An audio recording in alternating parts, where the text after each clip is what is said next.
Love is a language few people truly understand. It's not just about sweet words, romantic gestures, or the feeling of instant connection with another person. There's a silent language, one hidden behind what's left unsaid, in small gestures, in looks, in silences, and in fears we rarely acknowledge. Carl Jung, the great psychologist of the unconscious, taught us that everything we experience in our relationships is nothing more than a reflection of ourselves, of our shadows, of what we haven't worked on, and above all, of what we unconsciously project onto others. When we fall in love, we're not really seeing the other person as they are. We're seeing a part of our own unconscious reflected in them. Jung called this phenomenon projection, and it's one of the reasons so many relationships feel magical at first, but end in disillusionment. We cling to the ideal image we create of the other person instead of seeing them fully with their light and shadows. And when that image shatters, when reality shows us what we didn't want to see, that's when suffering begins. But here's the key. Love, when understood from the depth of the unconscious, isn't an external search. It's not about finding the right person to make us happy. It's about understanding ourselves, discovering our own wounds, integrating our shadows so we can love from a place of fullness rather than lack. If you've ever felt like something's missing, that you need something to feel complete, that without a relationship your life feels empty, that's the first sign that the love you're seeking outside is actually a part of yourself you haven't yet discovered. Jung told us that true love begins with self-knowledge, because only when you really understand who you are can you stop projecting your expectations and shortcomings onto others. But how does this translate into real life? How do we understand the silent language of love? Jung left us several clues to figure it out, and the first is to observe our most significant relationships. How many times have you felt someone perfectly compliments you, like they're your soulmate? How many times have you experienced a love so intense it seemed too good to be true? That intensity, that feeling of living something almost magical, is nothing more than your own unconscious speaking to you through the other. It's showing you something you need to work on, something you haven't yet integrated into your own psyche. Relationships serve as mirrors. They show us what we don't want to see about ourselves. That's why often what bothers us most about our partner or the person we love is actually a projection of something we carry inside. If someone makes you feel insecure, ask yourself, is it really their attitude causing that insecurity? Or is it a wound of yours that hasn't healed? If someone seems to abandon you emotionally, are they really abandoning you? Or is it a reflection of your own fear of abandonment? Love seen from Jung's perspective is a process of integration. That means it's not just about living the beautiful parts of a relationship, enjoying the connection and harmony, but also facing conflicts as opportunities to know ourselves better. Every argument, every discomfort, every misunderstanding is a chance to dive deeper into the unconscious and understand what it's trying to show us. Because in the end, love isn't just butterflies in your stomach. It's a journey into the depths of our own psyche. But here comes one of the hardest truths to accept. Many times, love isn't what we think it is. Jung told us that a big part of our relationships is conditioned by what he called the anima and animus, the masculine and feminine energies we carry within. If you're a man, you might unconsciously seek a woman who represents your anima, that feminine part you haven't fully developed within yourself. And if you're a woman, you might project your animus onto a man who embodies the masculine qualities you lack. When we fall in love, what we're really doing is searching in the other for a part of ourselves we've repressed. And here's where the problem starts. If we're not aware of this, we end up turning our partner into a source of emotional satisfaction instead of seeing them as a human being with their own light and shadows. Before moving on, I'll take a moment to tell you that my book is now available. It's full of tips and techniques to help you overcome emotional blocks and love yourself more. Find the link in the description and in the pinned comment. Let's continue. And when the other person doesn't meet our unconscious expectations, we feel let down, abandoned, even betrayed. The key to breaking this cycle of illusions and disappointments is integration. Instead of seeking outside what we lack, Jung invites us to look within, to ask ourselves, what part of myself am I searching for in the other? What qualities do I admire in my partner that I could develop within me? What aspects annoy me? And what do they say about my own wounds? When you start seeing love from this perspective, everything changes. Relationships stop being an emotional battlefield and become a space for growth. You no longer expect the other to fill your voids because you take responsibility for your own process. And when that happens, love transforms into something much deeper, more real, more authentic. But this process isn't easy. It requires courage. It requires being willing to face those parts of yourself you've avoided for so long. And most importantly, it requires letting go of the idea that love has to be perfect, that the ideal person is out there waiting for you. Because the truth is, the greatest love you can experience begins with yourself. Jung left us a powerful teaching. What you resist persists. And in love, this means the lessons we don't learn repeat over and over in our relationships. If you don't heal your fear of abandonment, you'll keep attracting partners who reinforce that fear. If you don't face your insecurity, you'll keep meeting people who awaken it in you. But when you decide to look within, when you take responsibility for your own emotional growth, love stops being a source of suffering and becomes a tool for transformation. And here's where the true language of love becomes clear. It's not what's said, it's not what's promised, it's not what's shown on social media. It's what's felt in the deepest part of the soul, in those silent moments where there are no words, but there's a real connection. It's the feeling of being with someone who lets you be yourself without needing masks, without fear of judgment. It's knowing that even with conflicts and differences, both are willing to grow together. Conscious love, love from Jung's perspective, isn't a fairy tale. It's not perfect, nor always easy, but it's real. And it's in that reality where the true magic lies. When we understand that love is a reflection of our own unconscious, everything starts to make sense.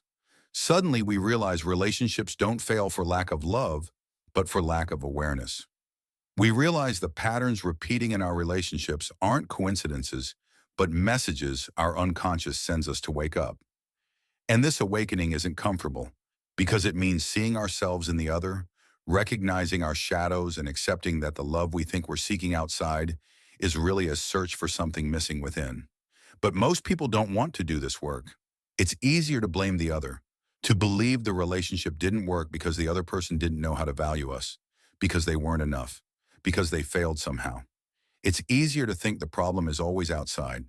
But when you dare to look within, when you start observing what each relationship has taught you about yourself, that's where real change happens. Jung said that everything that irritates us about others can lead us to a better understanding of ourselves. This means that every time someone triggers a strong reaction in us, whether positive or negative, that person is reflecting something within us. Have you ever felt deeply drawn to someone for no apparent reason, or felt instant repulsion toward a person without knowing why? Those reactions aren't random. They're signals from your unconscious, showing you parts of yourself you haven't recognized. When we idealize someone, what we're really doing is projecting onto them aspects of our psyche we haven't developed. If you deeply admire someone's confidence, ask yourself, what part of me doesn't feel confident enough? If someone's independence fascinates you, could it be because deep down you feel too dependent on others? In the same way, when someone irritates us, it's because that person is showing us something we reject within ourselves. That's why the most intense relationships are always the ones that teach us the most, because they force us to see ourselves without filters. But here's the hard part. The unconscious doesn't communicate with clear words. It expresses itself through symbols, emotions, and experiences. That's why we often don't understand why we're drawn to or repelled by certain people. It's a silent language we can only decipher if we learn to observe our emotions instead of reacting automatically. Every time someone stirs a strong emotion in you, instead of judging or blaming them, stop and ask yourself, what part of myself is being reflected in this situation? When you start seeing love from this perspective, you stop living it from need and begin experiencing it from awareness. You no longer seek someone to fill your voids because you realize no one can do that.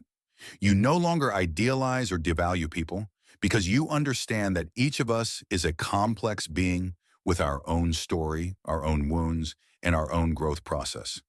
And when this happens, love stops being a constant struggle and becomes something deeper, freer, more real. But this path isn't for everyone. Most people prefer to stay on the surface, keep seeking love in the other without realizing the real work is internal. And that's okay. Not everyone is ready to face themselves. However, those who choose to do it discover something powerful. The love they always sought was never outside. It was always within them, waiting to be recognized. That's why when you work on your relationship with yourself, when you heal your wounds, when you allow yourself to integrate your shadows instead of projecting them onto others, something incredible happens. The people who come into your life no longer reflect your lack, but your fullness. Relationships stop being a battlefield and become spaces for growth and authentic connection. You no longer seek love desperately because you understand that love isn't something you find. It's something you build from within. But this doesn't mean relationships are perfect. Jung said true love isn't the absence of conflict, but the ability to grow through it. Conflicts in a relationship are inevitable because each person carries their own unconscious, their own wounds, their own traumas. However, the difference between a conscious relationship and an unconscious one is how we face those conflicts. In an unconscious relationship, conflict is a war of egos. In a conscious relationship, conflict is an opportunity for learning. When two people are willing to look at themselves instead of blaming the other, when they're willing to face their shadows and learn from them, love becomes a transformative experience. It's not about the other being perfect, but about both being committed to growing together. Because in the end, that's the true purpose of love, to help us discover who we are at the deepest level of our being. But to reach this point, you first have to dare to see what you've been avoiding. You have to face your own shadows, your own wounds. And this isn't easy because the unconscious doesn't just hold the parts of ourselves we reject. It also holds our deepest fears, the fear of loneliness, the fear of rejection, the fear of not being enough. And these fears are what control most of our relationships without us realizing it. Many times we cling to relationships we know aren't good for us simply because we fear being alone. Or we adapt to what the other person wants, sacrificing our authenticity just to avoid rejection. But every time we do this, we're betraying ourselves. And when we betray ourselves in the name of love, what we're living isn't love. It's fear disguised as love. That's why Jung invites us to ask ourselves, where am I loving from? From awareness or from fear? From fullness or from lack? Because the way we love others is a direct reflection of how we love ourselves. If we struggle to set boundaries, it's because deep down we feel we don't deserve respect. If we accept less than we want, it's because deep down we believe we're not enough to receive more. But when we change the relationship with ourselves, when we start treating ourselves with love, with respect, with compassion, then the love we experience externally changes too. And here's where the silent language of love becomes most evident. Because true love isn't in pretty words or empty promises, it's in the energy we transmit, in how we treat ourselves and others. It's in choosing relationships that add to us instead of clinging to ones that subtract. It's in the decision to let go of what doesn't do us good, even when it hurts. Because letting go isn't losing, it's allowing something better to come. But to let go, you first have to trust. Trust that the universe will always take you where you need to be. Trust that love isn't something you beg for, but something you experience when you're at peace with yourself. And above all, trust that you don't need anyone else to feel complete because you're complete by nature. Love isn't filling a void, it's sharing our fullness with someone else. And when we understand this, when we really integrate it into our lives, then love stops being a mystery and becomes something natural. We no longer feel anxious about finding the ideal person because we know love comes when we're ready to receive it. We no longer suffer over what leaves because we understand everything in life is a reflection of our own growth. And most importantly, we no longer seek outside what was always within us. When we start looking at love from the perspective of the unconscious, we realize it's not a simple feeling or a destination we reach. It's a process of transformation. Jung taught us that within each of us is a universe of emotions, symbols, and patterns that influence how we love and relate. We're not aware of it day to day, but our love experiences are deeply marked by what we carry inside. The problem is that many times we think love should be easy, effortless, something that just happens like in the movies. But the reality is very different. Love is a dance between the conscious and the unconscious, between what we think we know about ourselves and what we really are. And the key to fuller relationships isn't in seeking the perfect person, but in discovering what part of ourselves we're projecting onto the other. If you've ever felt like you always attract the same type of person or that your relationships end the same way, it's not a coincidence. It's a pattern repeating because there's something within you that you haven't worked on. The unconscious keeps putting you in similar situations, so you'll wake up, so you'll learn the lesson you haven't wanted to face. That's why instead of asking yourself why this always happens to me, the real question is, what is this experience trying to teach me? Jung talked about the importance of integrating our shadows, those parts of ourselves we reject or repress because they don't fit the image we want to project. In love, this shadow shows up in many ways: in jealousy, in emotional dependency, in fear of abandonment, in control over the other. Each of these emotions has a hidden message, something the unconscious is trying to show you. But most people don't want to look within. They prefer to find blame outside, justify themselves, keep walking the same path without questioning anything. However, conscious love is the opposite. It's being willing to observe yourself, to know yourself, to understand where your fears and expectations come from. It's stopping expecting the other to save you, to make you feel complete, and taking responsibility for your own happiness. Because when you don't do this inner work, you end up trapped in relationships built on need rather than freedom. Love born from lack is fragile. It's a love that depends on external validation, on the other person constantly reaffirming that you're enough. And this isn't just exhausting. It also creates relationships full of anxiety, control, and fear. Because when you believe you need someone to feel good, the mere thought of losing them terrifies you. Then you start doing things that don't align with your essence. You adapt, give in more than you should, become what you think the other wants. And little by little, without realizing it, you lose yourself. But conscious love, love from Jung's perspective, isn't about depending on the other. It's about sharing, growing together, helping each other discover who they really are. It's a love not based on fear or need, but on authenticity. And to live this kind of love, you first have to be honest with yourself. Ask yourself, am I in this relationship because I really want to be here, or because I'm afraid of being alone? Am I loving this person for who they are, or for the idea I've built of them in my mind? Am I being myself in this relationship, or am I acting in a way that's not natural to fit what the other expects of me? When you ask these questions, you start to see more clearly. You start to notice the patterns, the signals, the messages your unconscious has been sending you. And if you have the courage to face them, to work on them, then love stops being a mystery. It becomes something more real, deeper, more aligned with who you really are. But this doesn't mean the path is easy.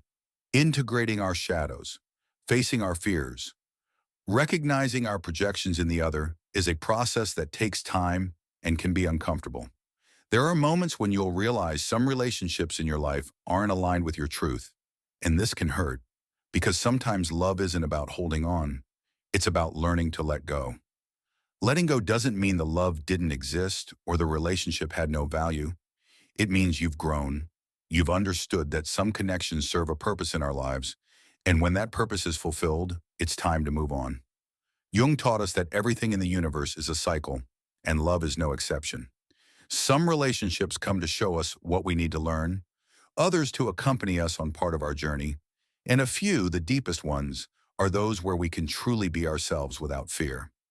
But you can't attract this kind of love if you keep carrying the same wounds, if you keep repeating the same patterns, if you keep expecting someone else to complete you.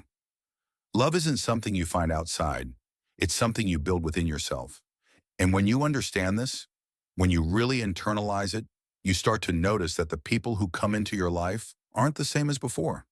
Because when you change inside, the outside world changes with you. Conscious love is an act of courage. It's deciding to know yourself, to face yourself, to stop projecting your fears onto the other, and to take responsibility for your own happiness. It's a path of self-discovery, of growth, of transformation. And though it can be challenging, it's also the only way to live relationships that are truly worth it. Because in the end, love isn't what they've taught us in movies or fairy tales. It's not a destination we reach or something someone else gives us. It's the way we choose to experience ourselves through the other. And when we understand this, we stop seeking love desperately and start living it in its purest form, without fears, without unrealistic expectations, without dependency, just with the freedom to be who we really are and let the other be too. When you understand love from the perspective of the unconscious, you realize it's not a destination or a goal or something you simply find in another person. It's a reflection of your own internal evolution. Every encounter, every emotion you experience in love is an opportunity to know yourself better. And here's where the real transformation happens. Love isn't about finding someone to fill your voids. It's about recognizing that those voids are yours to heal. It's not about waiting for the right person to show up. It's about becoming someone who's already complete on their own. Because when you're aware of your own shadow, of your own projections, of the patterns that have kept you trapped in relationships that don't nourish you, then love stops being a source of suffering and becomes an expression of your authenticity. But here's the most important part. It's not enough to understand this on a theoretical level. Knowledge without action changes nothing. If you really want to transform your experience of love, you have to start applying this in your life. Ask yourself, what patterns have repeated in my relationships? What kind of people do I constantly attract? And what are they showing me about myself? What parts of me am I still projecting onto others? And most importantly, am I loving from awareness or from fear? Because the answers to these questions change everything, not just in love, but in how you experience life. Jung taught us that everything we live in the external world is a reflection of our internal world. So if you want to live fuller, more authentic relationships, more aligned with who you really are, the change has to start within you. This doesn't mean the path will be easy. There will be moments when you'll doubt, when you'll want to return to old patterns, when fear will try to convince you it's better to settle for what you already know.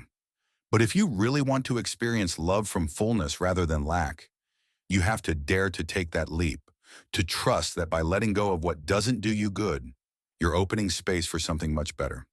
Conscious love is a process of growth, of self-knowledge, of healing. And when you start living it from this perspective, everything changes. The people who come into your life reflect your new energy. Relationships stop being a source of anxiety and become an experience of expansion. And most importantly, you start experiencing an inner peace that doesn't depend on anyone but yourself. Now, I want you to reflect for a moment. What in all this resonated with you? In what part of your life do you feel the unconscious is sending you signals through love? Leave your comment below. Tell me your experience. Tell me what part of this message connected with you. Because when we share our reflections, we help more people wake up and start seeing love from a different perspective. Also, if this message helped you in any way, I invite you to share it with someone you feel needs to hear it. There are many people trapped in relationships that don't do them good, living from lack instead of fullness. And maybe this content is the signal they need to start their own transformation process. Don't forget to subscribe to the channel and turn on the bell so you don't miss more content like this. Because here, we keep exploring the mind, the soul, and the mysteries of the unconscious so you can live with more awareness, more freedom, and more love. And remember this, the love you seek outside has always been within you. You just need to wake up to see it. Thanks for being here, for being part of this community, and I'll see you in the next video.